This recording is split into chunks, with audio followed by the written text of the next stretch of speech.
कई सीमा है। जैसे उन्होंने कहा कि जब आवे संतोष धन, ये धन दूरी समान है। लेकिन संतोष से भी काम नहीं चलता जीवन के अंदर, और इस युग के अंदर इस युग में अगर संतोष धारण करके मिल जाए तो जीवन अस्त व्यस्त हो जाए। बिजली का बिल कौन भरे, नेट कैसे चलाओ, है गाड़ी कैसे मेंटेन करो, गाड़ी भी नहीं हो, कार भी नहीं हो तो चलो ठीक है, आप ऑटो रिक्शा के तो पैसे देने ही पड़ेगा। यानी कि उस व्यक्ति को किसी चीज़ के अंदर अभाव नहीं हो, और जहाँ अभाव हो वहाँ दरिद्रता, जहाँ अभाव नहीं हो वहाँ धन। बिना धन, कहते हैं कि बिना धन के व्यक्ति का जीवन नहीं चल सकता, क्योंकि मनुष्य का जीवन ही उसी के लिए। हम शादी करते हैं, बच्चे होते हैं, आज बोलिए आज की तारीख में अगर हम शादी कर ली तो वो स्त्री अगर पास पैसा नहीं है तो दूसरों के पास चली जाएगी, आपको कष्ट होगा। और अगर हमने संतान पैदा की और संतान को कुछ शिक्षा नहीं दी तो हमें कष्ट होगा, उस बच्चे को कष्ट होगा। जहाँ कष्ट है वहाँ दरिद्रता, और जहाँ सुख सुविधाएं हैं। अब ये बात है कि अगर मान लो आज के इंसान में, जैसे हम लोग हम धनवान नहीं हो, कोई इंसान, हम यहाँ जितने बैठे हुए हम सब धनवान नहीं हो, हम सब दरिद्र हैं, क्योंकि हमारे पास अभाव है। आपकी सारी कुंडलियों को उठा के देखोगे तो हमें तो लगेगा कि यार वास्तव में हम अभाव से। भगवान शिव के संतान थी लेकिन वो दरिद्र थे। भगवान विष्णु के संतान नहीं थी, वो पैसे वाले थे। इसका मतलब ये हुआ कि जिसके संतान है वो दरिद्र, और जिसके संतान नहीं है वो बहुत पैसे वाला। ये तो सत्य है ना, ये तो दिखते हुई बात है। ठीक है, अब आप देखिए कि ये ऐसा क्यों होता है। लक्ष्मी के पास धन नहीं है। जो लोग लक्ष्मी की आराधना करते हैं उनके पास धन नहीं रहता, तो हजारों दीपावली में दीपक जला दो, हजारों लक्ष्मी की माता की आरती कर लो, उसके बाद धन नहीं होगा। वो धन तो विष्णु से आता है। विष्णु सबसे बड़ा धनवान, और विष्णु की कोई आराधना नहीं करता, लक्ष्मी की आराधना। जहाँ लक्ष्मी की आराधना होगी तो वो आपको कितना पैसा देगा। लेकिन अगर हम विष्णु की आराधना करें तो हमारे पास कितना धन होगा। क्योंकि कैसे उदाहरण देता हूँ, हम ईश्वर की बात नहीं कर रहे, हम अपनी बात कर रहे। अगर एक पुरुष अपनी स्त्री को धन देता है तो फिर तनखा ला के दे देता है, ठीक, छुपा छुपी नहीं, जो तनखा मिली सब दे दो। काका मार दो यार, थोड़ा नहीं तो रुपये देगा नहीं, कुछ नहीं, कुछ नहीं। वो अपनी कमाई का धन अपनी स्त्री को दे दे, फिर चाहे तो आप स्त्री से मांग लो, वो पैसा बचता है, आपको जीवन को बनाता है, आप पैसे। लेकिन अगर आपने उसमें से कागा मारना शुरू किया, बाकी इतनी तनख्वाह मिली है और आज इतनी सी कमाई हुई है, तुमने बताया कि चाट रहे हो बाजार में जाके, तो फिर आप धनवान नहीं। धनवान की तो एक स्थिति बताइए, धनवान किसे बनाता है। ठीक है बात। तो हम विष्णु हैं, हमारी पत्नी लक्ष्मी, विष्णु धन लक्ष्मी को देता है, और लक्ष्मी जो है सबको, यानी वो पूरे परिवार में चला वो लक्ष्मी। इसलिए यहाँ ये कहा है कि देखिए ये लक्ष्मी, ये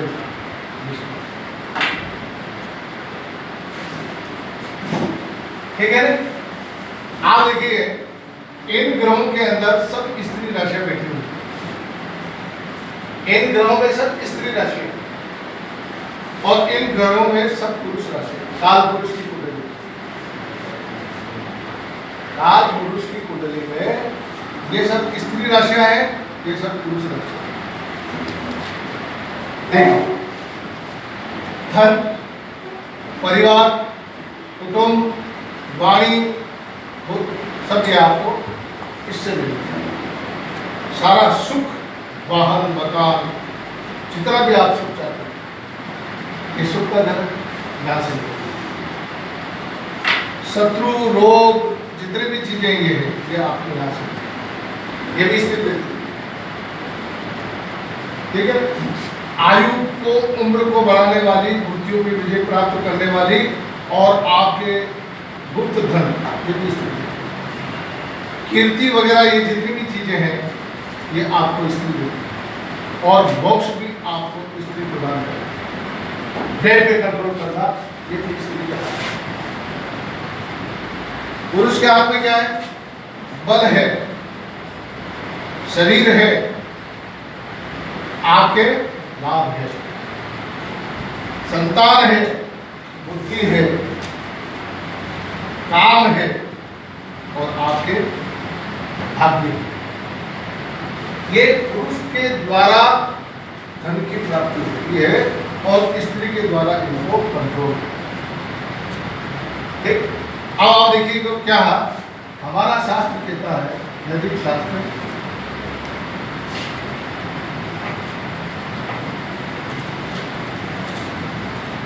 ये शिव है, शिव का स्थान है, ये विष्णु का स्थान है, ये ब्रह्मा का स्थान है और ये जीव अपना स्थान है।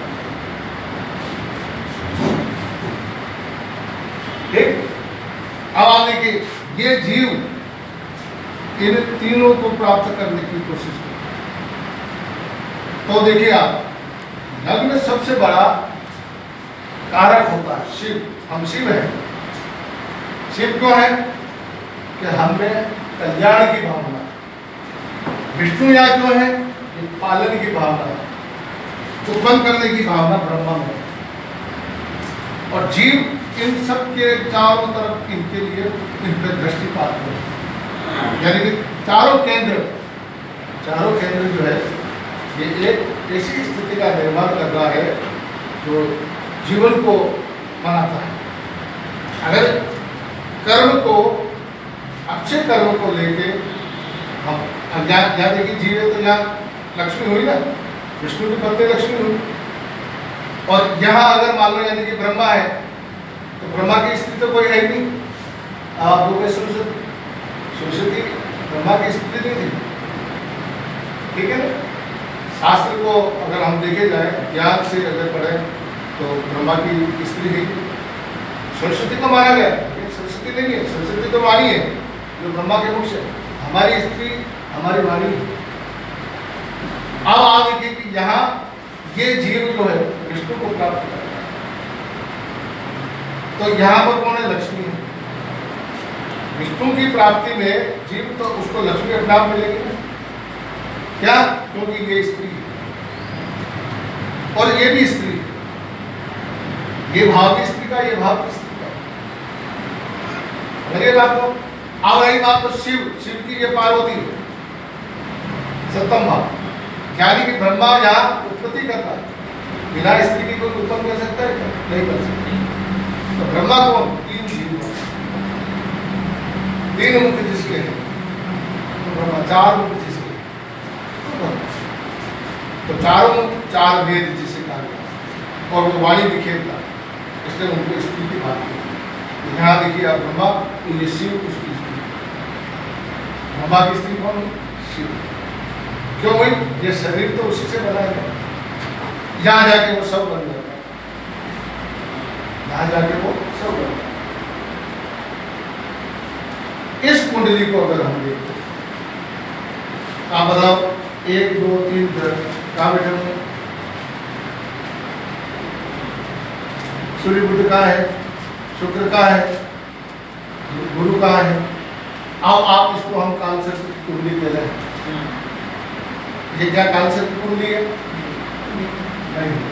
क्यों नहीं है कि इसके राहु के इधर कोई ग्रह नहीं। समझ गए बात? आप देखिए, आप यहाँ तो हम ग्रहों की बात कर रहे हैं, लेकिन ग्रह किसका फल दे रहे हैं? ग्रह फल किसका दे रहे हैं? जो इस आदमी को आज से कितने वर्षों पुराना मतलब अरबोपति बनाया। आप तो लखपति आप ही हो, हम भी है, करोड़पति भी है, इतनी संपत्ति है कि आज उसकी वैल्यू निकाले तो करोड़पति हम भी है। लेकिन उस जमाने में जब हमारे बाप दादों के पास कुछ नहीं था, उस समय ये अरबोपति आदमी था, है ना? तो कुंडली का भाग जब आप उसमें राष्ट्रीय था, जब नेताओं के पास नहीं था, आप तो नेता करोड़पति अरबोपति है, लेकिन उस जमाने में अपने कर्म के अपने बलबूते से उस व्यक्ति ने अरबों रुपये, ठीक? अब देखिए कैसे।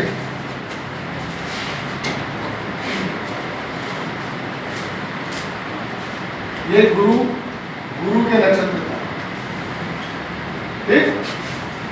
गुरु के नक्षत्र का मतलब पूर्वा भाद्रपद नक्षत्र, ठीक? ये समझना जो कि उसका ज्ञान सबको है नक्षत्रों का। ये चंद्र श्रवण, ये चंद्र सूर्य के नक्षत्र यानी कि उत्तराषाढ़, ठीक? फिर आपके मंगल के चंद्र के नक्षत्र का, इसका मतलब श्रवण नक्षत्र का हो गया। और ये शनि आपके किसके नक्षत्र का हो गया? सूर्य के नक्षत्र का। एक लोग देखिए, सूर्य और चंद्र,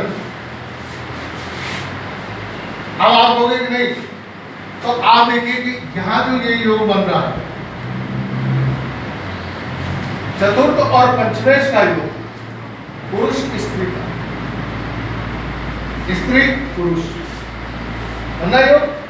आप देखिए सूर्य और चंद्र, अगर यूं देखेंगे तो मालूम नहीं पड़ेगा, लेकिन आप अगर इस तरह से देखोगे तो आप देखिए चतुर्थेश और पंचमेश का योग आपके यहाँ पर आ रहा है, नक्षत्र का फल दे रहा है।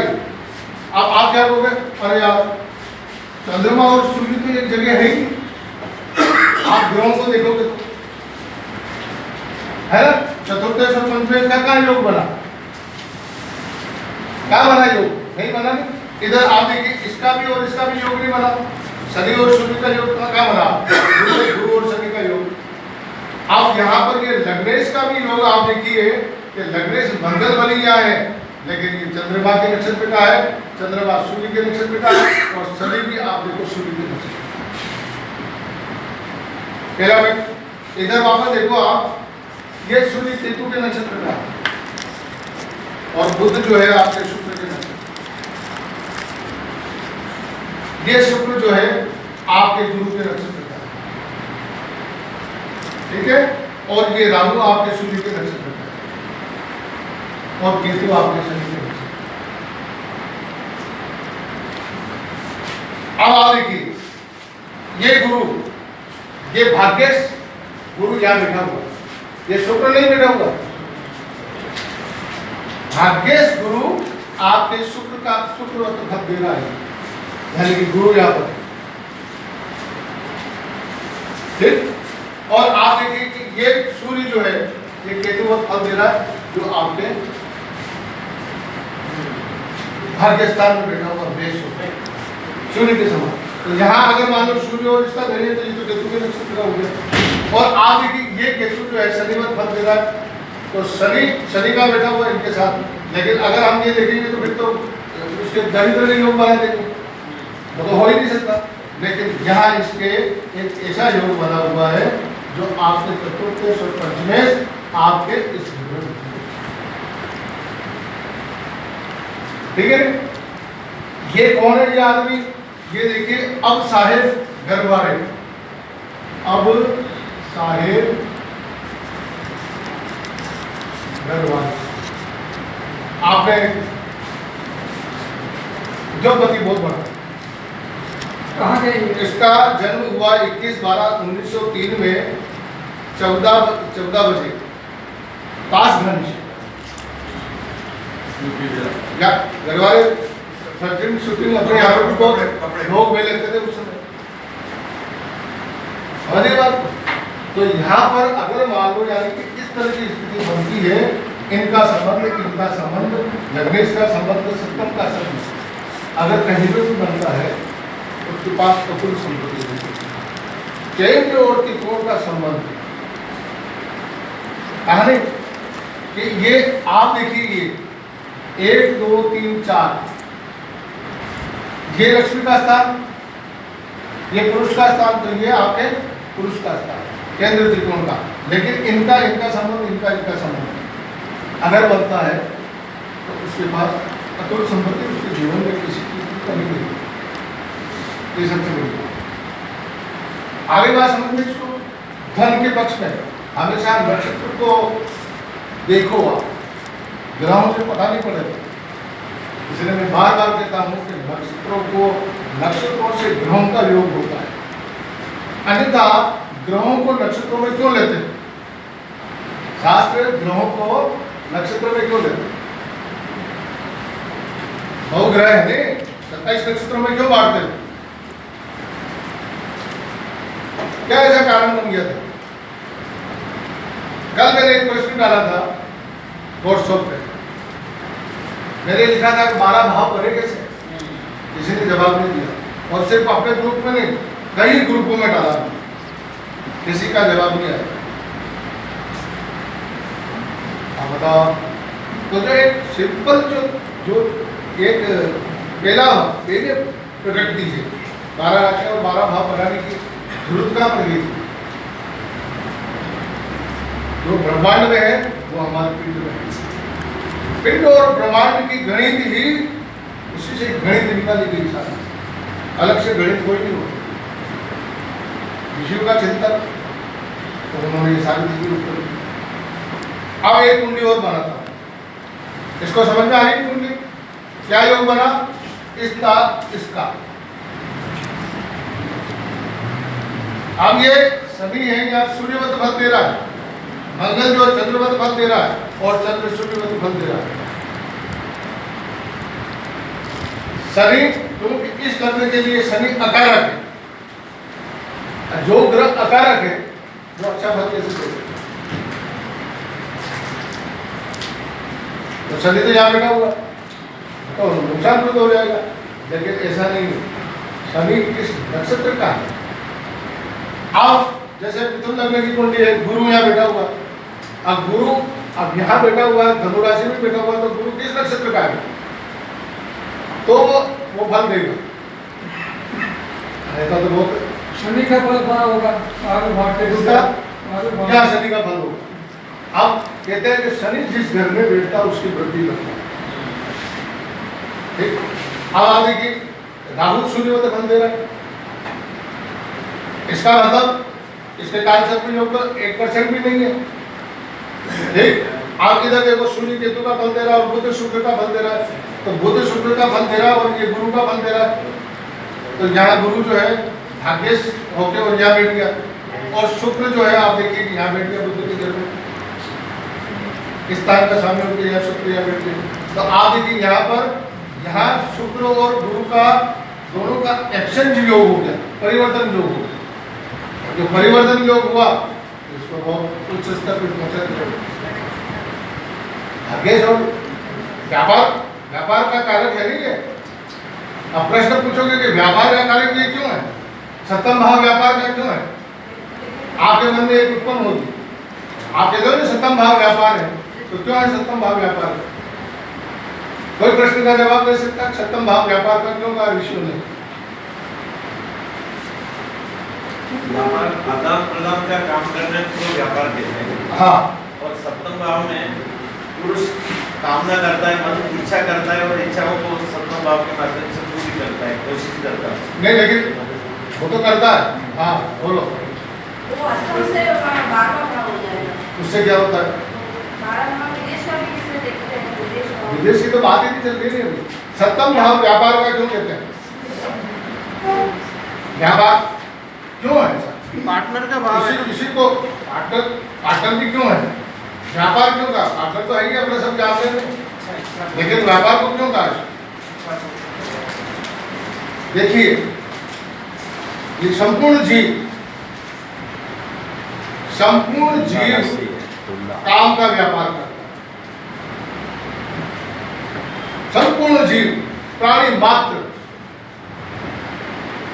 इसका व्यापार करता है।